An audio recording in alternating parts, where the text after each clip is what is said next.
But we can do it, because if we connect, we can do it. Now, the other important thing that's in our favour is, like, at the community level, there's tons of apathy. Nobody trusts politicians. I don't, you don't. The system is bollocksed, right? They don't want to know, right? So you've got a lot of people, like Nick rightly said, they can't be bothered getting off their ass. And so the only few are going to get up. Now, Nick talks about 30% on average. I'm going into a ward in Liverpool, right? And I won't mention the ward because it's being filmed, and I don't think it's fair. Now, in that ward, this guy, who's a friend of mine, is a single parent with 2 kids. And he wants the best possible life for his kids, and he believes passionately in an OBE. Okay. Now, in that ward in Liverpool, right, that is in the 1% in this country of the most deprived areas. Out of the 7,000 people that we're going to target, 3,000 households.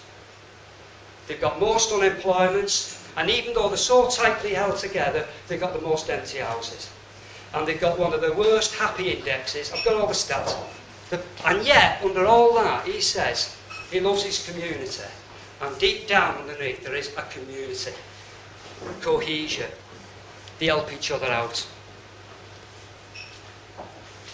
Now, like I said, I told you all this because this is the fact. Alright, these are facts about where we are now.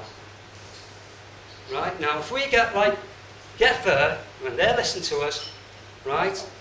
And remember, nobody votes. And if you just go around and show a bit of passion and show a bit of love that you bloody care about your community, right? They'll vote for you. And like in this particular ward, out of 7,000 people, 600 voted.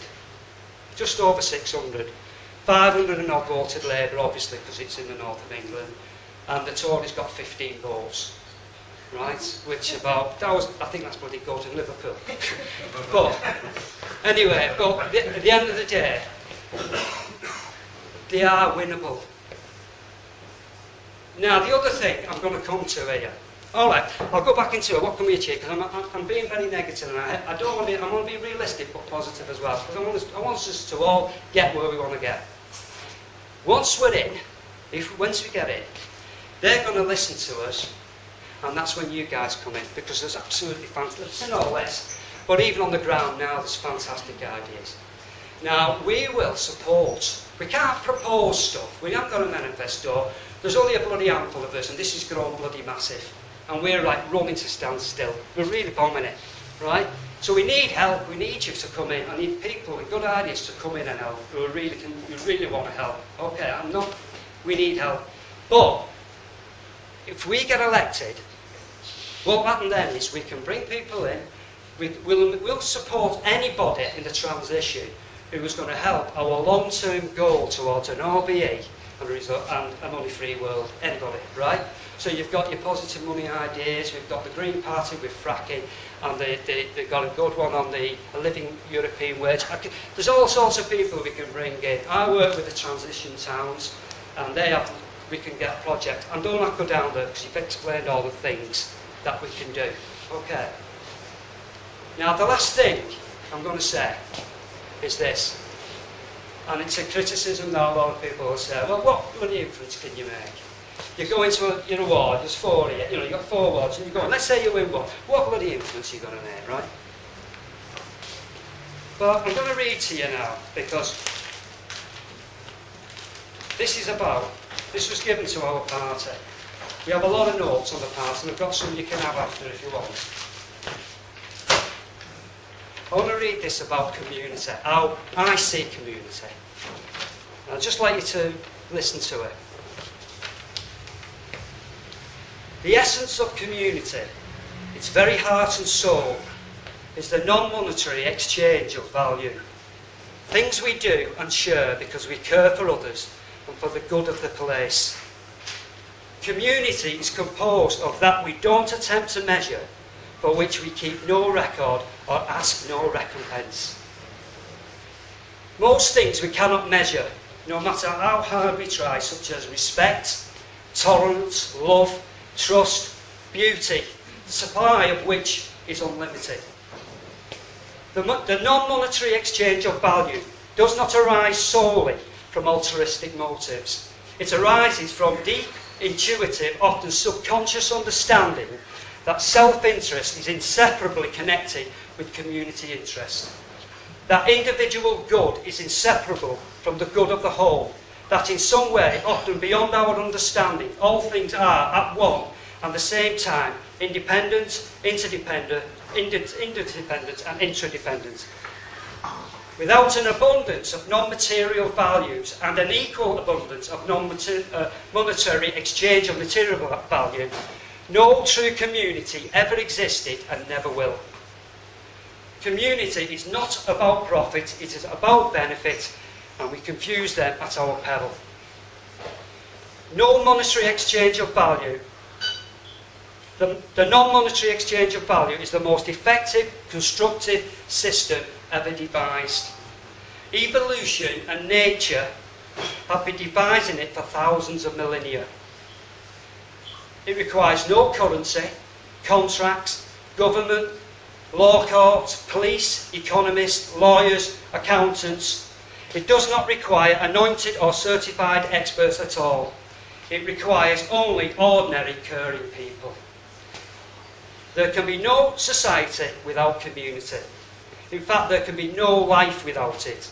All of life, all of nature, all earthly systems are based on close cycles of receiving and giving, save only the gift of energy from the sun. There can be no life whatsoever without balanced cycles of giving and receiving. Now, what I'm saying here is, when I've said that, is to me a community is not just a geographical area with houses and people in. That, my friend, whether that was 7,000 people who I represent, or it's 7 billion people on this planet, that is the human fundamentals that I would like to see in a resource-based economy. If we can instill that in ordinary people, and we can get them to believe that their life isn't crap, they have got worth within a society that's telling them they haven't got worth, and we can release the creative energies of human beings within them societies, we can really create a chain reaction.